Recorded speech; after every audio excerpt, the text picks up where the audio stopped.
Tyler will be joining us for graduation. I'm Nathan Cole, 47 years old. For the past 23 years, I've been a financial advisor based in Charlotte. I've established a reputable practice assisting families in planning for their futures. I never imagined I'd need to consider the possibility of my own wife betraying me.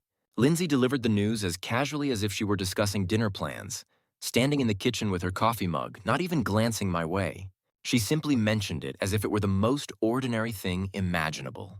Tyler, I echoed, your personal trainer. He has become a close friend of our family. Our family. Those words felt entirely off. Very off. I had been noticing shifts for months now, small alterations that accumulated into something more significant. Lindsay began exercising 5 times a week instead of 3. New outfits started appearing in her wardrobe. High-priced items that I didn't recall her purchasing. She would vanish for hours on weekends, claiming she was running errands that used to take just 30 minutes. Isabella's graduation is a family occasion, I pointed out. Tyler is family now. She finally met my gaze when she spoke. There was a chill in her eyes that I had never seen before. It was as if she was challenging me to react. I didn't rise to the challenge. I merely nodded and walked out to my truck. Once in the driveway, I took out my phone and reviewed our bank statements. Nothing seemed out of the ordinary. The credit cards looked standard as well, but that didn't signify much. Lindsay was clever. If she was concocting something, she'd be cautious about it. The graduation was just 3 weeks away. Isabella had worked incredibly hard to earn her degree in business administration. 4 years at the University of North Carolina, maintaining a 3.8 GPA while also working part-time. She deserved far better than any turmoil brewing between her parents. I started the truck and headed to my office. I had a meeting scheduled with the Henderson family regarding their retirement planning. Basic matters. Yet, sitting across from them and observing how they interacted after 35 years of marriage, something twisted inside me. They had complete trust in one another, finishing each other's thoughts and making decisions collaboratively. When did Lindsay and I cease doing that? Back at home later that evening, I found her on the phone in the bedroom. The door was shut. She was laughing at something, her tone softer than it had been with me for months. When she finally came downstairs an hour later, I was sitting on the couch with a book. "Who was that?" I inquired. "Just Isabella, discussing graduation plans." Isabella was at work. I had dropped off her lunch at the restaurant earlier that day. We had been married for 22 years. We met when I was 25, just out of college and working at a small investment firm downtown. Lindsay was 23, teaching elementary school, full of energy and dreams for the future. We built everything together, saving for our house down payment by eating ramen and forgoing vacations. When Isabella arrived, Lindsay took 3 years off to stay home. I took on extra clients, worked weekends, and did everything necessary to keep us afloat. Those were good years. Challenging, but good. We were a team. The cracks began small, perhaps 5 years ago. Lindsay returned to work part-time when Isabella entered high school. She felt restless. She said she needed something for herself. I supported her, encouraged her. She joined the gym where Tyler worked. She started attending regularly, coming home invigorated, sharing stories about her workouts and new friends. Initially, I was pleased she had found something she enjoyed. However, the conversations during dinner began to shift. It used to revolve around our daily lives, Isabella's school events, and weekend activities. Gradually, it shifted to Lindsay discussing gym issues, Tyler's nutritional advice, and his thoughts on various topics. Tyler mentioned this. Tyler believes that. Tyler suggested we check out a new restaurant. I should have noticed sooner. The phone calls began around the same time. Lengthy chats she would take in another room. When I inquired about them, she claimed it was her sister or her coworker, Janet. But I recognized how Lindsay interacted with her sister. This felt different. Money wasn't vanishing, yet new items kept appearing. A designer handbag she insisted was on sale. Costly workout apparel. A spa gift certificate she said Janet had given her. Isabella picked up on it too. One evening, she asked if everything was fine between her mother and me. Things appeared altered. She remarked, "I told her parents have phases. People evolve. It's normal." However, while sitting in my home office that night, examining 22 years of financial records, I understood how vulnerable we were. Everything was shared. Our home, vehicles, investment accounts, and business assets.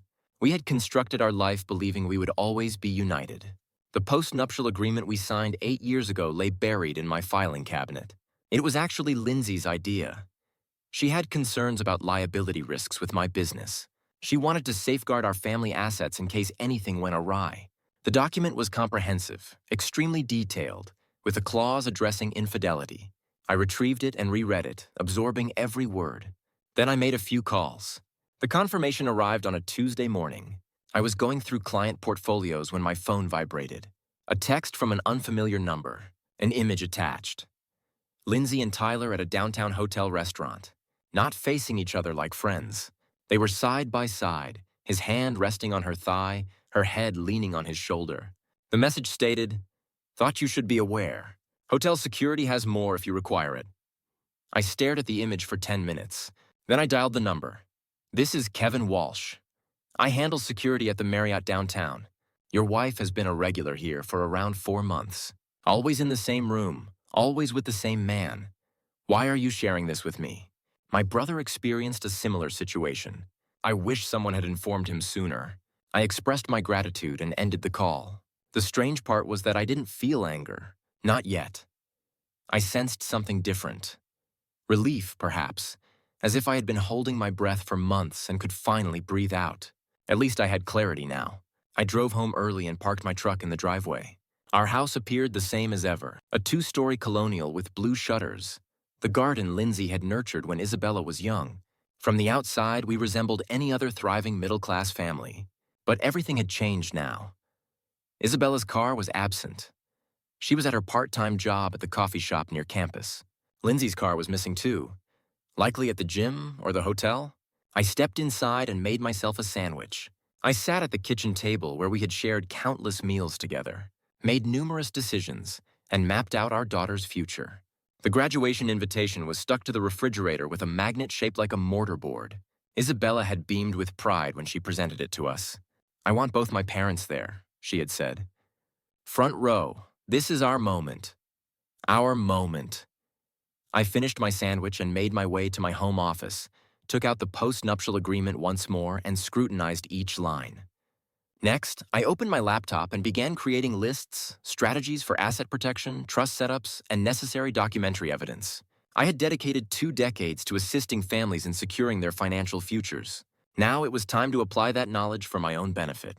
My phone rang at approximately 6 p.m. "Lindsay, I'll be late tonight. I'm having dinner with Janet." We talked about the graduation. "Sounds good," I replied. "Take your time." After ending the call, I reached out to my attorney, followed by my accountant, and then a private investigator whose card had been tucked away in my desk drawer for 3 years. The graduation was just 17 days away. I had tasks to tackle. I decided to gauge the situation 2 weeks prior to graduation. A casual chat over morning coffee. "I've been considering the graduation seating," I mentioned. "Perhaps Tyler should sit with his family instead of ours. Let's keep it straightforward." Lindsay's coffee mug froze midway to her mouth. "What do you mean by that?" "Just that it's a family occasion. Parents, grandparents, close relatives. Tyler doesn't really belong in that group." Her expression changed. Defenses went up immediately. "Tyler has been incredibly supportive of our family. He deserves to be there." "Supportive how?" I knew that was the wrong question the instant it left my lips, but I wanted to observe her response. She set her mug down and regarded me as if I were being unreasonable. "He's been a good friend during a tough time." "What tough time?" She waved her hand between us, signaling the way things had been recently. So now I was the one at fault. The distance, the secrets, the late nights. I was the issue. "I haven't noticed any specific difficulties," I replied. "That's precisely the problem, Nathan. You don't see anything anymore." She stood up, starting to clear the table with quick, angry motions. "You're always working, always concentrating on your clients and their issues. When's the last time you checked in on me?" "Really checked in?" I wanted to remind her that I had asked just last week when she returned from a lengthy errand looking upset. She had brushed me off, claiming it was nothing, but I remained silent. Let her express herself. "Tyler listens. He cares about what I'm going through. He makes me feel valued." There it was. The justification. The way she was rewriting our narrative to cast herself as the victim and him as the savior. "So he's attending graduation." "Yes, and if that troubles you, perhaps you should reflect on why." She snatched her purse and made her way to the door. I'm heading to the gym. Don't wait up for me tonight. Tyler and I are having dinner after my session. The door slammed shut behind her. I sat at the kitchen table for another hour, sipping coffee and contemplating. Then I called Kevin Walsh at the hotel. I need copies of everything you have, I instructed. Hotel records, security footage, credit card statements, all of it. That's a substantial amount of documentation. It may take a few days to gather. Money is not a concern. I need it comprehensive and I need it legal, admissible in court if necessary. Understood. I'll need a week. That afternoon, I met with my attorney, James Morrison. We had been acquainted for 15 years. He had managed the incorporation of my business, our wills, and the post-nuptial agreement. This is a solid document, he remarked while reviewing the agreement. If you can establish infidelity, she loses any claim to business assets, investment accounts, and even spousal support. What about the house? Jointly owned property obtained prior to the agreement. She would be entitled to 50%, but you could compel a sale. And what if I transferred assets before filing? He scrutinized me intently. It depends on how and when you transferred them. Concealing assets is against the law. Asset protection is permissible. Clarify the distinction. Asset protection consists of legal arrangements established for legitimate objectives. Trusts, business entities, retirement accounts. Provided they are set up and funded for appropriate reasons, they remain safeguarded. I nodded in agreement. What qualifies as an appropriate reason? Estate planning, tax efficiency, safeguarding against creditors, ensuring your daughter's future. We conversed for 2 hours.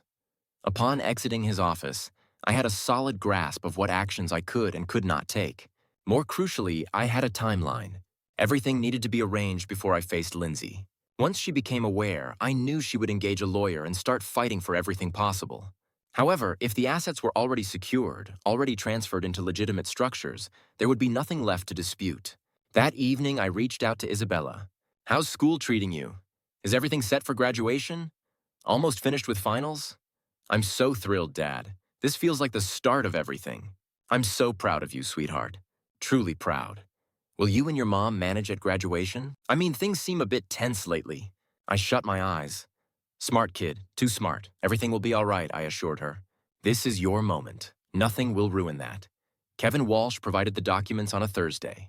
Hotel records from the past 6 months, security footage from lobby cameras, credit card statements from the restaurant and room service. It was worse than I had anticipated. They'd been meeting bi-weekly, sometimes 3 times.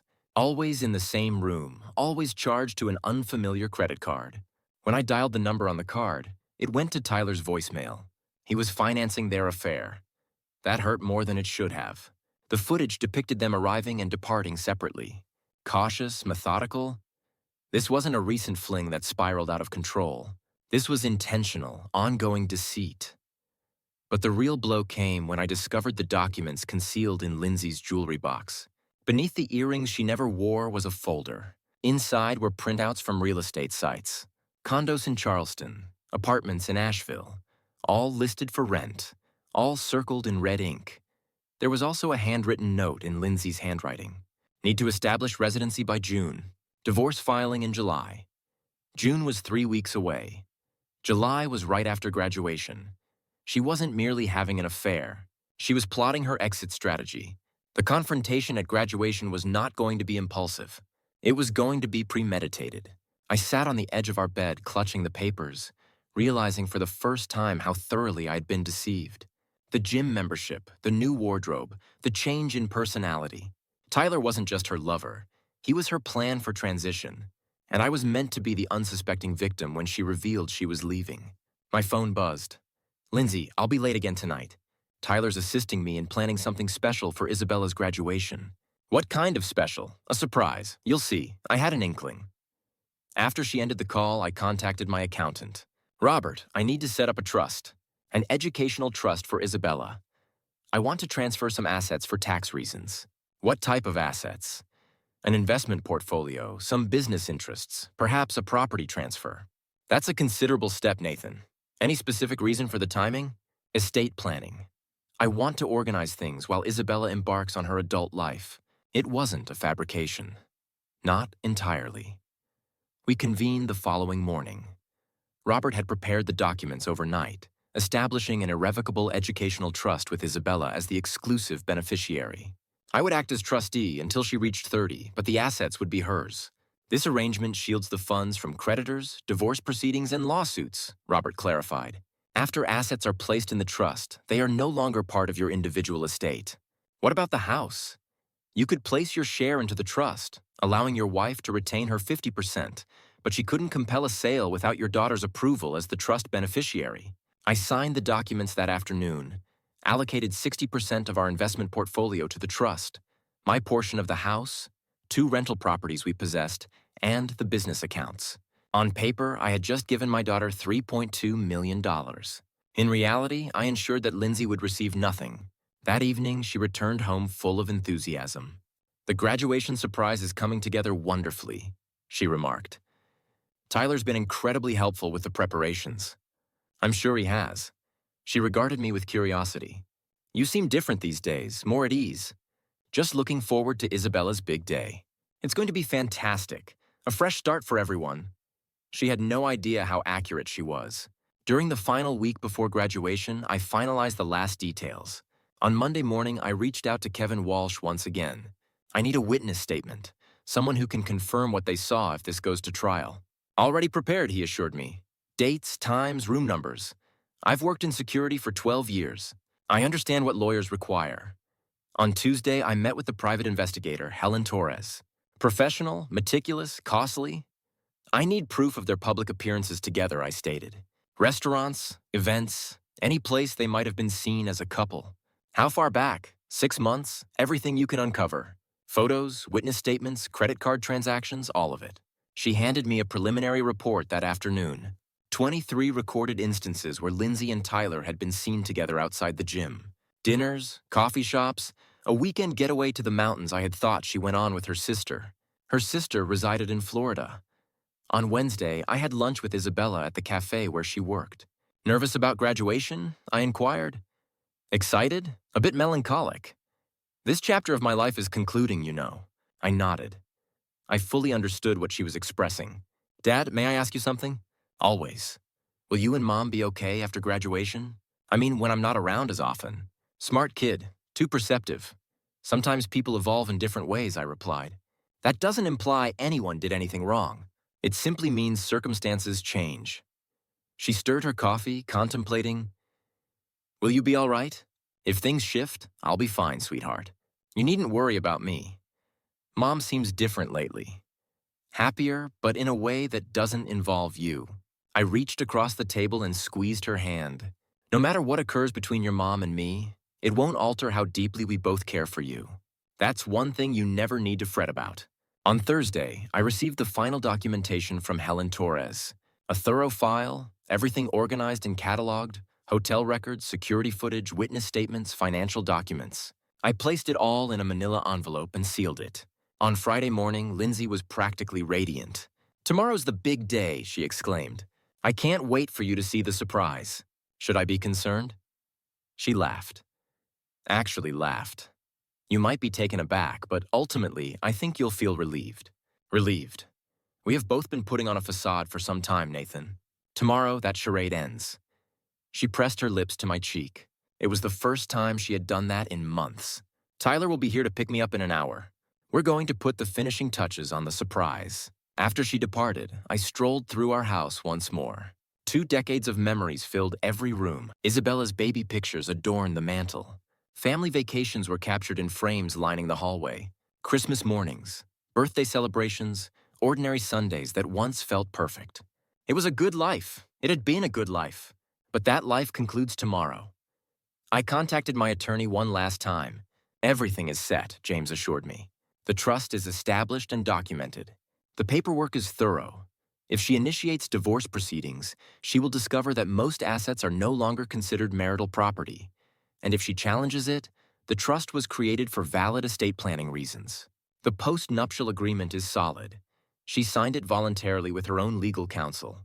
I ended the call and sat in my home office, gazing at the envelope containing all the proof of Lindsay's infidelity. Tomorrow, at Isabella's graduation, everything will transform. I was prepared. The graduation ceremony unfolded beautifully. Isabella crossed that stage as if she owned the world. And for that brief moment, she truly did. Lindsay and I sat together in the front row, playing the role of proud parents one last time. Tyler was seated 3 chairs down, close enough to feel like family, yet far enough to keep up the appearance of decorum. After the ceremony, we assembled for photographs on the campus lawn. Extended family, grandparents, cousins, everyone wanted to capture moments with Isabella. That's when Lindsay chose to speak up. Before we head to dinner, she announced loudly enough for all to hear. I have something to share. The family group fell silent. Isabella remained in her cap and gown, clutching her diploma, smiling in anticipation of what she thought would be another congratulatory speech. Nathan, Lindsay said, locking eyes with me, I'm finished living with you. The words lingered in the air like a cloud of smoke. No one moved. I finally found someone who brings me joy. She motioned toward Tyler, who stood and moved closer to her. Isabella's complexion drained of color. Mom, what are you doing? Lindsay disregarded her. I understand this is hard, but I can't keep pretending. Tyler and I are together now. We're embarking on a new life. My mother began to speak, but I raised my hand. The whole family was watching, anticipating my outburst, my anger, a dramatic scene. Instead, I smiled. Thanks for being honest, I said. I reached into my jacket and retrieved the manila envelope. Since we're no longer pretending, I have something for you as well. I handed her the envelope. Open it. She looked puzzled but accepted it. She probably expected divorce papers or an angry letter. She opened the envelope and revealed its contents. The hotel receipts appeared first, followed by the security photos, and then the post-nuptial agreement with the infidelity clause highlighted in bright yellow. Her expression shifted as she read. Confusion morphed into realization. Realization shifted to panic. What is this? Documentation, I replied calmly.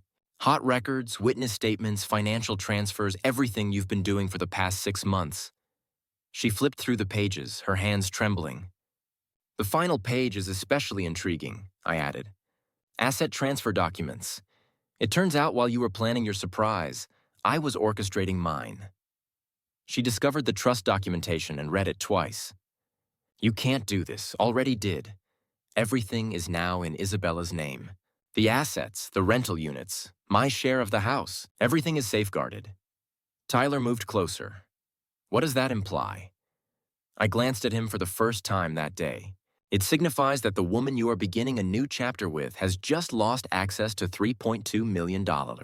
Over the next fortnight, Lindsay spoke with 3 different lawyers. They all provided her with the same information.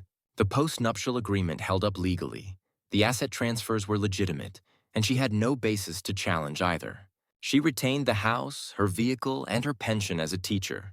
Tyler vanished the day after her initial meeting with the attorney. The following month, Isabella and I dined at her favorite eatery. Are you upset with Mom? She inquired. No, I replied genuinely. Disappointed, but not upset. Are you upset with yourself? That was a more difficult question, perhaps for not recognizing it sooner, for allowing it to continue as long as it did. Do you think you will date again? Someday, when I'm ready? She reached across the table and grasped my hand. I'm proud of you, Dad, for how you managed everything. You could have made it messy. Your graduation day was yours, not defined by our issues. Yet you maintained your dignity. That is significant. 6 months later, I relocated to a smaller home in a different part of town. I kept my business, my clients, and my routine intact. Lindsay moved to Charleston with a new personal trainer she met at a yoga class. Isabella began her graduate studies in the autumn. The trust fund I set up covered all expenses and will continue to support her long after I'm gone. Occasionally, I drive by our former home. The new residents painted it yellow and added a swimming pool. It appears cheerful. I don't miss the deceit or the careful facades. I don't miss tiptoeing around or questioning what Lindsay was truly doing when she claimed she was out running errands. I long for the family we once were before the dishonesty took over. However, that family had faded away long before graduation day. Not all endings are tragedy.